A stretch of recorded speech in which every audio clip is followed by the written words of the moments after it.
ನಮ್ಮ ಜೀವನದಲ್ಲಿ ನಾವು ಖುಷಿಯಾಗಿರ್ಬೇಕಂತ ಆಸೆ ಪಡ್ತೀವಿ, ಆದರೆ ಖುಷಿಯಾಗಿರಕ್ ಆಗಲ್ಲ ಬಿಕಾಸ್ ಆಫ್ ನಮ್ಮ ಒಂದು ಸಣ್ಣ ಸಣ್ಣ ಸಣ್ಣ ಮಿಸ್ಟೇಕ್ಗಳಿಂದ.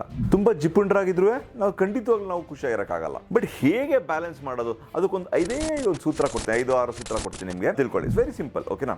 ಈಗ ಫಾರ್ ಎಕ್ಸಾಂಪಲ್ ನಮಗೆ ರೆಗ್ಯುಲರ್ ಆಗಿ ಒಂದೇ ಒಂದು ಸಿಂಪಲ್ ಸೂತ್ರ ಅಂದರೆ, ನಾವು ರೆಗ್ಯುಲರ್ ಆಗಿ ಮಾಡೋ ವಿಷಯಗಳಲ್ಲಿ ಕಾಸ್ಟ್ನ ಕಮ್ಮಿ ಮಾಡಬೇಕು.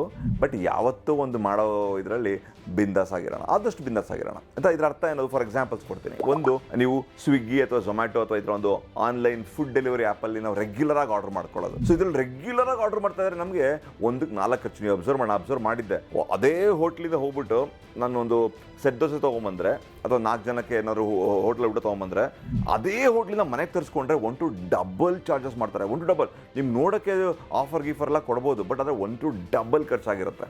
ಸೊ ನೀವು ಈ ಥರ ಒಂದು ಫುಡ್ ಡೆಲಿವರಿ ಆ್ಯಪಿಂದ ಯಾವತ್ತಾದ್ರೂ ಒಂದು ದಿವಸ ಏನೋ ತಿನ್ಬೇಕು ಆಸೆದಾಗ ತರಿಸ್ಕೊಳ್ಳಿ. ಜೀವನನ ನಾವು ದುಃಖದಲ್ಲಿ ಕಳೆಯೋದು ಬೇಡ, ತರಿಸ್ಕೊಳ್ಳಿ ನಿಮ್ಮ ಶಕ್ತಿ ಇದ್ದರೆ. ಬಟ್ ಅದನ್ನ ರೆಗ್ಯುಲರಾಗಿ ಮಾಡ್ಕೊಂಡೋದ್ರೆ ಅದು ತುಂಬ ದೊಡ್ಡ ಹೊಡೆತ ನಮ್ಮ ಮಂತ್ಲಿ ಸೇವಿಂಗ್ಸಲ್ಲಿ, ಆಯಿತಾ? 2ನೇ ಪಾಯಿಂಟ್ ಏನಂದರೆ, ನಮ್ಮ ಒಂದು ಟ್ರಾನ್ಸ್ಪೋರ್ಟೇಷನ್ ಮಾಡೋದಿರಲಿ, ಊಬರ್, ಓಲಾ ಎಲ್ಲನೂ ಯಾವತ್ತೂ ಒಂದು ದಿನ ಹೋಗಬೇಕು, ಆರ್ಡ್ರ್ ಮಾಡ್ಕೊಳ್ಳಿ. ಊಬರ್ ಹೋಗಿ ಬನ್ನಿ, ಪರವಾಗಿಲ್ಲ, ಬೇಡ ಅಂತ ಹೇಳಲ್ಲ. ಆದರೆ ಅದೇ ಒಂದು ರೆಗ್ಯುಲರ್ ಆಗಿಬಿಟ್ರೆ, ಆ ರೆಗ್ಯುಲರ್ ಆಗಿ ಮಾಡೋದಕ್ಕೆ ಹೇಗೆ ಕಾಸ್ಟ್ ಕಟ್ಟಿಂಗ್ ಮಾಡ್ಬೋದು? ನಿಮ್ಮ 2 ವೀಲರ್ಲೇ ಹೋಗ್ಬೋದಾ, ಅಥವಾ ಪಬ್ಲಿಕ್ ಟ್ರಾನ್ಸ್ಪೋರ್ಟೇಷನ್ ತೊಗೋಬೋದಾ, ಅಥವಾ ಕಾರ್ ಪೂಲ್ ಮಾಡ್ಬೋದಾ? ಈ ಥರ ಕೆಲವು ವಿಷಯಗಳು ನೋಡಿಕೊಂಡ್ರೆ ಪ್ರಾಬ್ಲಮ್ಗೆ ಕಾಸ್ಟ್ಗಳು ಕಮ್ಮಿ ಆಗುತ್ತೆ, ಆಯಿತಾ?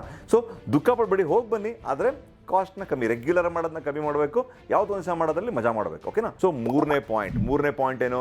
ನಮ್ಮ ಮೊಬೈಲ್ನಲ್ಲಿರುವ ಶಾಪಿಂಗ್ ಅಪ್ಲಿಕೇಶನ್ಸ್. ಇದೊಂದು ಅಭ್ಯಾಸ, ಎಷ್ಟೊಂದು ಜನ ನೋಡಿದ್ದೀನಿ, ಅಭ್ಯಾಸ ಆಗ್ಬಿಟ್ಟಿದೆ.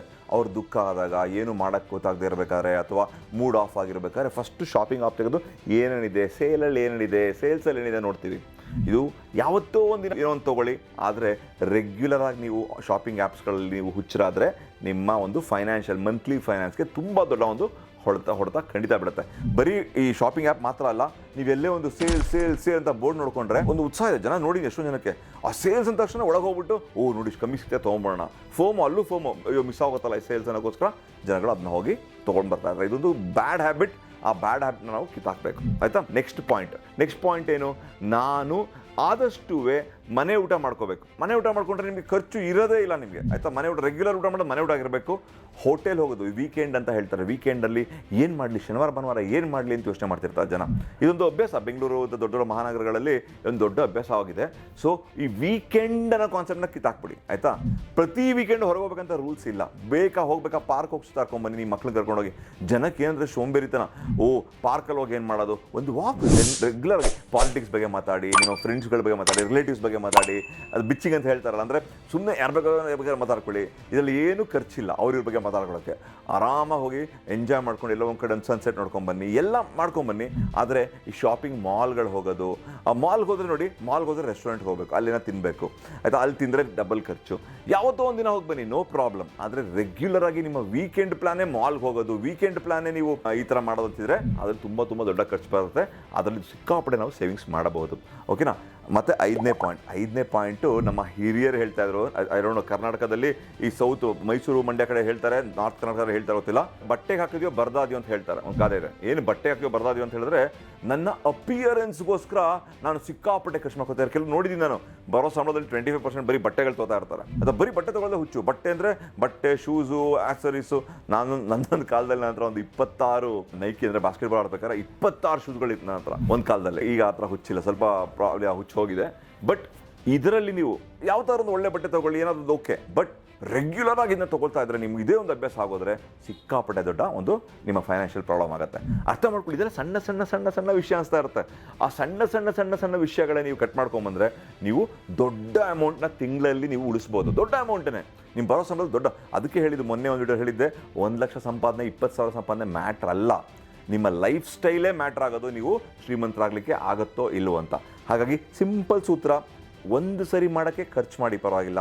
ರೆಗ್ಯುಲರ್ ಮಾಡೋದ್ರಲ್ಲಿ ಸೇವಿಂಗ್ಸ್ ಹೆಂಗೆ ಮಾಡೋದಂತ ನೋಡಿ. ಆ ಒಂದು ಖರ್ಚು ಮಾಡೋದೇ ನಿಮ್ಮ ರೆಗ್ಯುಲರ್ ಜೀವನ ಮಾಡ್ಕೋಬೇಡಿ. ಸ್ವಿಗ್ಗಿಲಿ ಆರ್ಡರ್ ಮಾಡಬೇಡಿ, ಮನೆ ಊಟನೇ ಮಾಡೋಕ್ಕೆ ಟ್ರೈ ಮಾಡಿ. ಯಾವತ್ತೋ ಒಂದಿನ ಮಾಡ್ಕೊಳ್ಳಿ, ನೋ ಪ್ರಾಬ್ಲಮ್. ಬಟ್ಟೆಗಳನ್ನ ತುಂಬ ತೊಗೊಳಕ್ಕೆ ಹೋಗಬೇಡಿ. ಅಷ್ಟು ಮೊಬೈಲಿಂದ ನಿಮ್ಮ ಶಾಪಿಂಗ್ ಆ್ಯಪ್ಗಳನ್ನ ಕಿತ್ತಾಕಿದ್ರೆ ನಿಮಗೆ ಎಷ್ಟೋ ದುಡ್ಡು ಉಳಿಯುತ್ತೆ. ಇಟ್ಕೊಂಡ್ರು ಮೈಂಡ್ ಕಂಟ್ರೋಲ್ ಇಟ್ಕೊಂಡು ನೀವು ಶಾಪಿಂಗ್ ಮಾಡಕ್ಕೆ ಹೋಗ್ಬೇಡಿ. ಅದನ್ನು ನಿಮ್ಮ ಅಭ್ಯಾಸವಾಗಿ ಇಟ್ಕೋಬೇಡಿ. ಮೊಬೈಲ್ ರೀಲ್ಸ್ ನೋಡಿಬೇಕಿರ, ಅಷ್ಟೊಂದು ಮೊಬೈಲ್ ನೋಡಲೇಬೇಕು ಅಂದ್ರೆ ರೀಲ್ಸ್ ನೋಡ್ಕೊಳ್ಬೇಕಿರ, ಆದರೆ ಇದನ್ನಂತೂ ಮಾಡಕ್ಕೆ ಹೋಗಬೇಡಿ. ಪ್ಲಸ್ ನಾವು ಇಂಥದೆಲ್ಲ ಕಟ್ ಮಾಡಿ ಆದಷ್ಟು ನಾವು ನಮ್ಮ ಪಬ್ಲಿಕ್ ಟ್ರಾನ್ಸ್ಪೋರ್ಟೇಷನ್, ಕಾರ್ ಪೂಲಿಂಗ್, ಅದು ಟೂ ವೀಲರಲ್ಲಿ ಅಥವಾ ಹಿಂಗೆ ರೆಗ್ಯುಲರ್ ಮಾಡೋದ್ರಲ್ಲಿ ಯಾವತ್ತೊಂದು ಸಹ ಹೋಗಿ ಬನ್ನಿ, ಮಜಾ ಮಾಡಿ. ನಿಮ್ಮ ವೀಕೆಂಡ್ ಪ್ರೋಗ್ರಾಮ್ನ ಮಾಲಲ್ಲೆಲ್ಲ ಹೊರಗಡೆ ನಿಮ್ಮ ಒಂದು ಆಕ್ಟಿವಿಟೀಸ್ ಬಿಡಿ, ರಿಲೇಟಿವ್ಸ್ ಮನೆಗೆ ಹೋಗಿ ಬನ್ನಿ, ಫ್ರೆಂಡ್ಸ್ ಮನೆಗೆ ಹೋಗಿ ಬನ್ನಿ, ಫ್ರೆಂಡ್ಸ್ನ ಕರೀರಿ ನಿಮ್ಮ ಮನೆಗೆ, ರಿಲೇಟಿವ್ಸ್ನ ಕರೀರಿ ನಿಮ್ಮ ಮನೆಗೆ, ಅಥವಾ ಹೊಸ ಫ್ರೆಂಡ್ಸ್ಗಳನ್ನ ಮಾಡ್ಕೊಳ್ಳಿ. ಈ ಸೋಷಿಯಲ್ ಗ್ರೂಪ್ಗಳಿದೆ ಅಲ್ಲಿಗೆ ಹೋಗಿ ಜಾಯ್ನ್ ಆಗಿ. ಸೊ ಇದೆಲ್ಲ ತುಂಬ ಈಸಿಯಾಗಿ ಮಾಡ್ಬೋದು. ಇದೆಲ್ಲ ಮಾಡಿದ್ರೆ ನಿಮ್ಮ ಪಬ್ಲಿಕ್ ರಿಲೇಷನ್ಸ್ ಚೆನ್ನಾಗುತ್ತೆ, ನಿಮ್ಮ ಒಂದು ಸೋಷಿಯಲ್ ಲೈಫ್ ಚೆನ್ನಾಗಿರುತ್ತೆ, ಖರ್ಚುಗಳು ಕಮ್ಮಿ ಆಗುತ್ತೆ. ಸೊ ಈ ಥರ ಸಣ್ಣ ಸಣ್ಣ ಸಣ್ಣ ವಿಷಯ ಬಂದರೆ ನಿಮ್ಮ ಮಂತ್ಲಿ ಸೇವಿಂಗ್ಸ್ ಹೋಗುತ್ತೆ. ಇಲ್ಲಾಂದರೆ ಓಕೆನಾ? Have a great day. Good bye.